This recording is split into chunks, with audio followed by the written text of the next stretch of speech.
नमस्कार दोस्तों कल आम आदमी पार्टी में एक बड़ा भूचाल देखने को मिला। राज्यसभा के जो मेंबर ऑफ पार्लियामेंट हैं राघव चड्ढा, वो अपने 6 और सदस्य के साथ बीजेपी को ज्वाइन कर गए। जाहिर सी बात है, आम आदमी पार्टी के टोटल 10 एमपीज थे राज्यसभा के अंदर, अब उनकी संख्या घटकर सिर्फ 3 रह गई हैं। तो आम आदमी पार्टी को तो लेकर सवाल उठते ही हैं कि यहाँ पर किस तरह से वो वर्किंग कर रही है। Arvind Kejriwal ji party with a difference कह रहे थे बार बार आम आदमी पार्टी को कि इनके जितने भी मेंबर्स हैं वो एकदम 100% ट्रू हैं। वो सारी चीजें तो है ही हैं, लेकिन यहां पर सवाल बीजेपी को लेकर भी है, क्योंकि पिछले काफी समय से अगर आप देखोगे यहां पर यह अक्सर बोला जाता है कि बीजेपी एक वॉशिंग मशीन की तरह हो गई है। यहां पर जितने भी लीडर्स हैं, चाहे करप्ट हो कोई भी हो, वो बीजेपी के अंदर आते हैं और वो साफ साफ धुल जाते हैं। तो ये सब कुछ मैं आपको डिटेल से डिस्कस करूंगा कि हो क्या रहा है, इसका इंपैक्ट क्या होगा, और साथ ही साथ क्या ये जो 7 मेंबर ऑफ पार्लियामेंट हैं क्या ये डिस्क्वालीफाई हो जाएंगे, हमारे संविधान का जो 10th शेड्यूल है वो क्या कहता है, एंटी डिफेक्शन लॉ क्या है, वो सब कुछ आपको जानने को मिलेगा। चलिए शुरुआत करते हैं।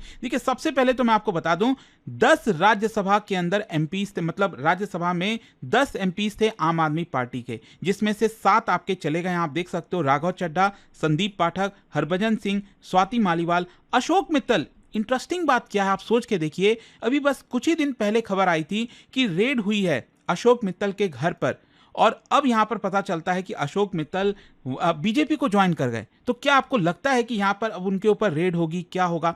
ये कई सारे सिनारियोज हैं, सवाल हैं, अगेन बहुत सारे हमारे पॉलिटिकल सिस्टम के अंदर किस तरह से चीजें चल रही हैं। खैर, यहाँ पर विक्रम साहने हैं, राजेंद्र गुप्ता हैं। सो ये कोई रूटीन डिफेक्शन नहीं है, एक मास शिफ्ट आपको देखने को मिलेगा। अच्छा, मैं आपको पहले थोड़ा सा टाइमलाइन बता देता हूं, पिछले 2 हफ्ते से हुआ क्या क्या।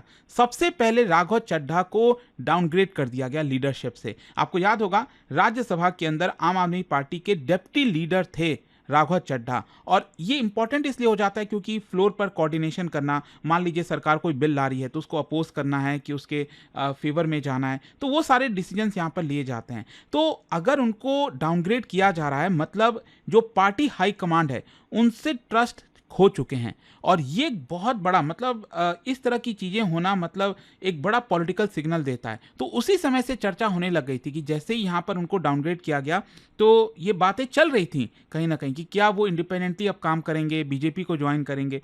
कांग्रेस का तो छोड़ ही दीजिए क्या हाल चल रहा है, लेकिन इस तरह की बातें चली रही थी। अच्छा, यहां पर लीडरशिप के साथ काफी ज्यादा रिफ्ट भी देखने को मिल रहा था, क्योंकि इसके सेंटर में अरविंद केजरीवाल जी हैं, आम आदमी पार्टी के लीडर हैं, और कई सारे मुद्दों पर ऐसा लग रहा था कि क्या कोई डिसएग्रीमेंट है, क्योंकि राघव चड्ढा जो है वो बहुत एग्रेसिव तरीके से बीजेपी के खिलाफ नहीं बोल रहे थे। पहले जिस तरह से बोलते थे, पहले जिस तरह से चीजें होती थी, यहां पर बहुत ही मेजर्ड तरीके से बोल रहे थे। वो कुछ कुछ मुद्दों को उठा रहे थे जो कि जेनजी के अगर आप लेवल पर देखोगे तो उनको काफ़ी पसंद भी आ रहा था, और कई ऐसे मुद्दों को उठाया जा रहा था, जैसे अभी एयरपोर्ट पर जो कैंटीन हो गया कि वहाँ पर इतना महंगा क्यों मिलता है, फिर यहाँ पर जो जोमेटो के डिलीवरी बॉयज़ वगैरह हो गए वो किस कंडीशन में काम करते हैं। तो ये आम जन में जो चीज़ें होती हैं उसको उठाने की कोशिश कर रहे थे, काफ़ी पॉपुलर भी हो रहे थे। लेकिन आम आदमी पार्टी तो अल्टीमेटली बीजेपी को अपोज करती, तो बीजेपी के खिलाफ ऐसा कुछ नहीं बोला जा रहा था। तो इसी की वजह से एक बड़ा डिवाइड जो है आपको लीडरशिप में देखने को मिल रहा था। फिर इसके अलावा इंटरनल क्राइसिस तो अलग से चली रही थी। आपको याद होगा स्वाति मालीवाल वाला केस पिछले कुछ सालों से चली रहा है। स्वाति मालीवाल ने किस तरह से आरोप लगाया था कि जब वो सीएम के घर में गई, अरविंद केजरीवाल के घर में गई, किस तरह से उनके साथ छेड़छाड़ किया गया, उनके साथ बदसलूकी की गई, मारा गया। तो ये आपकी जो इंटरनल कोहेजन थी ना, वो काफ़ी ज़्यादा डैमेज हुई, और कई लीडरशिप को लेकर सवाल उठने लग गए। मुझे याद नहीं है, बट कोई वो थे ना उनके अरविंद केजरीवाल जी के जो पर्सनल सेक्रेटरी, पर्सनल जो सारा काम वाम देखते थे, तो उनके खिलाफ काफ़ी सारा आरोप लगा था कि उन्होंने यहाँ पर मारा स्वाति मालीवाल को। तो इस तरह की चीज़ें हुई, तो ऑब्वियस सी बात है पार्टी का इमेज जो है वो सही नहीं जाता है। फिर इसके अलावा साइलेंट मोबिलाइजेशन, मतलब ये सारी चीज़ें हो रही थी। राघव चड्ढा ऑब्वियस सी बात है उनको एक बेइज्जती जैसा लगा कि जिस तरह से उनको यहाँ पर डाउनग्रेड किया जा रहा है, और इसी को देखते हुए पिछले 2 हफ्ते से वो अपने सपोर्ट को कंसोलिडेट कर रहे थे, और इसी को देखते देखते उन्होंने अपने 7 एमपीज का पूरा ब्लॉक बना लिया। ये बहुत ही कैलकुलेटेड ऑपरेशन कहीं ना कहीं राघव चड्ढा ने किया है, और फाइनली अब जाकर जो है यहाँ पर उन्होंने पूरी तरह से धावा बोल दिया और बीजेपी को ज्वाइन कर लिया 7 एमपीज के साथ। और ये कोई छोटी मोटी बात नहीं है, सोच के देखो ना, 10 एमपीज हैं, उसमें से 7 एमपीज आप एक साथ ले जा रहे हो, और वो भी ऐसे पार्टी को जिसको पूरी तरह से जो अरविंद केजरीवाल हैं वो कंट्रोल करते हैं। तो यहाँ पर इसी को देखते हुए आम आदमी पार्टी का रिस्पांस भी आया कि ये बिट्रेल ऑफ मैंडेट है, हमने राघव चड्ढा जी को पूरा फ्रीडम दिया था, इतना सम्मान दिया, अल्टीमेटली वो भी बीजेपी की गोद में जाकर बैठ गए। इस तरह के सवाल पूछे गए आम आदमी पार्टी के द्वारा, और उन्होंने आरोप भी लगाया बीजेपी के ऊपर कि ऑपरेशन लोटस चल रहा है अभी से नहीं, काफी लंबे समय से। चाहे महाराष्ट्र की बात करी, महाराष्ट्र में तो आपने देखा ही है क्या हाल हुआ था, किस तरह से जो शिवसेना है उसको डिवाइड कर दिया गया, शरद पवार की जो पार्टी है एनसीपी वो डिवाइड हो गई। तो ये भी साफ साफ दिख रहा था कि भले ही बीजेपी के पास मेजॉरिटी नहीं है, उसके बावजूद भी कैसे ना कैसे करके यहां पर डिफेक्शन कराया जाता है और अल्टीमेटली जो सरकार है वो बना ली जाती है।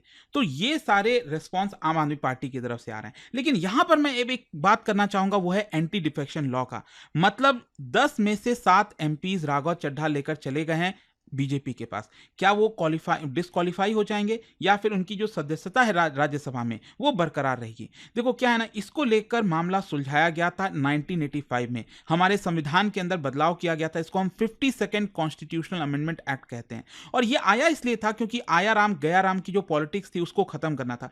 ये बेसिकली 1967 का एक मामला है, जहां पर हरियाणा के जो लेजिस्लेटिव असेंबली है उसमें एक एमएलए थे इंडिपेंडेंट, और वो कांग्रेस को ज्वाइन किए थे। अब सुबह कांग्रेस को वो छोड़ देते हैं, फिर यूनाइटेड फ्रंट को दोपहर में ज्वाइन करते हैं, और फिर रात होते होते शाम होते होते जो है वो कांग्रेस को दोबारा ज्वाइन कर जाते हैं। तो ये पूरा जो किस्सा हुआ था उसी की वजह से आया राम गया राम वाला मामला चला। और इसी को खत्म करने के लिए कि कोई भी मेंबर हो वो अपने मन से कभी भी किसी पॉलिटिकल पार्टी को ज्वाइन करेगा, तो ऐसे तो पूरा खतरा हो जाएगा ना, पार्टी कैसे चलेगी? अब मान लो बीजेपी है, इसमें से 240 एमपीज अभी लोकसभा में चुन के गए, जो लेटेस्ट इलेक्शन हुआ। अब इसमें से 50 एमपीज बोल दे कि भाई हम तो जा रहे हैं कांग्रेस में, तो ये तो बड़ा प्रॉब्लमेटिक हो जाएगा, वो मेजॉरिटी लूज कर जाएंगे। तो इसकी वजह से हॉर्स ट्रेडिंग वगैरह ना हो, इसको देखते हुए 52nd कॉन्स्टिट्यूशनल अमेंडमेंट एक्ट लाया गया, ताकि यहां पर एक पर्टिकुलर परसेंटेज में अगर लोग शिफ्ट होते हैं तो ही यहां पर उनका वैलिड माना जाएगा। अच्छा, यहां पर एक चीज मैं बता दूं कि किस केस में डिस्क्वालीफाई कर दिया जाएगा इस अमेंडमेंट के तहत। अगर कोई वॉलंटरी तरीके से अपने पार्टी की मेंबरशिप को गिव अप करता है, कहता है कि मैं अब इस पार्टी, जैसे आम आदमी पार्टी में मैं नहीं रहूंगा, तो उस केस में आपकी सदस्यता चली जाएगी। अगर आप पार्टी के विप को डिफाई करते हो, जैसे क्या होता है ना, अगर मान लो सरकार कोई बिल ला रही है और ये बोला गया कि आप सभी लोग उसके अगेंस्ट में वोट देंगे, लेकिन राघव चड्ढा कह दिए कि नहीं हम तो उसके फेवर में वोट देंगे, तो वो उसके अगेंस्ट चले गए, तो इसकी वजह से उनकी सदस्यता जा सकती है इस कंडीशन में। लेकिन हाँ, यहां पर एक एक्सेप्शन लाया गया, मर्जर का रूल। यह कहा गया कि अगर 2/3 मेंबर्स ऑफ लेजिस्लेटिव पार्टी किसी दूसरे पार्टी को ज्वाइन करते हैं तो वो इनवैलिड करार नहीं होगा। तो यहां पर आई होप आप समझ गए होंगे कि क्योंकि 10 एमपीज थे आम आदमी पार्टी के, और इसका 2/3 कितना होता है 6.67, मतलब वो 7 एमपीज को लेकर चले गए, मतलब यहां पर वो डिस्क्वालीफाई नहीं होंगे, उनकी राज्यसभा की सदस्यता जो है वो बरकरार रहेगी। लेकिन एक और इंटरेस्टिंग चीज मैं बताता हूं, ये जो कानून आया था ये ओरिजिनली वैसा नहीं था। 2003 के पहले अगर आप देखोगे, 1985 में जब ये कानून पास किया गया था, उसमें ये बोला गया कि 1/3 ही रिक्वायर्ड है। जैसे मान लो इस केस में अगर हम बात करें तो 10 का 1/3 कितना होता है, मतलब 3 पॉइंट समथिंग होगा, मतलब अगर वो 4 एमपीज के साथ भी चले जाते तो वो वैलिड होता। लेकिन वो कब? 2003 के पहले। 2003 में 91st कॉन्स्टिट्यूशनल अमेंडमेंट एक्ट लाया गया, जिसके तहत इसको 1/3 से शिफ्ट करके 2/3 कर दिया गया, क्योंकि 1/3 बड़े आसानी से चीजें हो जा रही थी। तो इसी की वजह से इसको बदला गया और कहा गया कि नहीं, 2/3 अगर आप रखोगे तो ही आपकी सदस्यता यहां पर रहेगी। अच्छा, इन सारे चीजों में एक और इंटरेस्टिंग बात यह है कि जो प्रिसाइडिंग ऑफिसर होता है ना, उसका बहुत इंपॉर्टेंट रोल होता है। मान लीजिए अगर हम लोकसभा की बात करें तो जो लोकसभा के स्पीकर हैं वो डिसाइड करते हैं कि उनकी सदस्यता रहेगी नहीं। राज्यसभा में जो चेयरमैन है, जो वाइस प्रेसिडेंट ही होते हैं, तो वो डिसाइड करते हैं।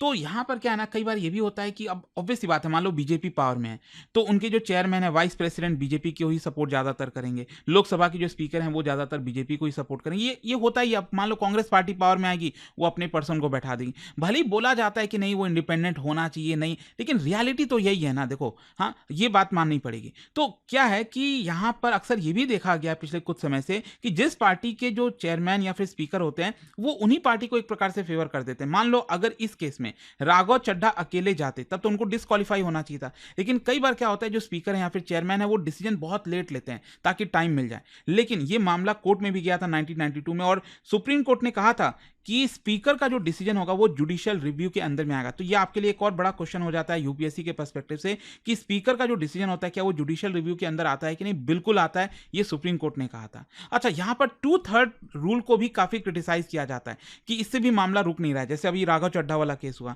तो यहां पर भी अभी भी मास डिफेक्शन होता है, जो वोटर का मैंडेट है उसको अंडरमाइन किया जा रहा है, पॉलिटिकल अपॉर्चुनिज्म लोग देखने लगते हैं, आपके ऊपर रेड होगा तो लगेगा, डर लग रहा है आपको, तो आप बीजेपी को ज्वाइन कर जाओगे। तो इस तरह की कई बार चीजें होती हैं और क्रिटिसिज्म भी होता है कि ये काफी नहीं है, यहां पर कंप्लीटली बैन कर देना चाहिए। अगर आप एक पार्टी से चुनकर गए हो, आप उसी पार्टी में रहोगे, अगले चुनाव में ही आपको हक मिलेगा कि आप जाओ वो दोबारा चुनाव लड़ो उस पार्टी के सिंबल से, तब आप शिफ्ट हो सकते हो। अरे भाई, आपको तो वोट मिला था ना, लोगों ने वोट किस बेसिस पर दिया?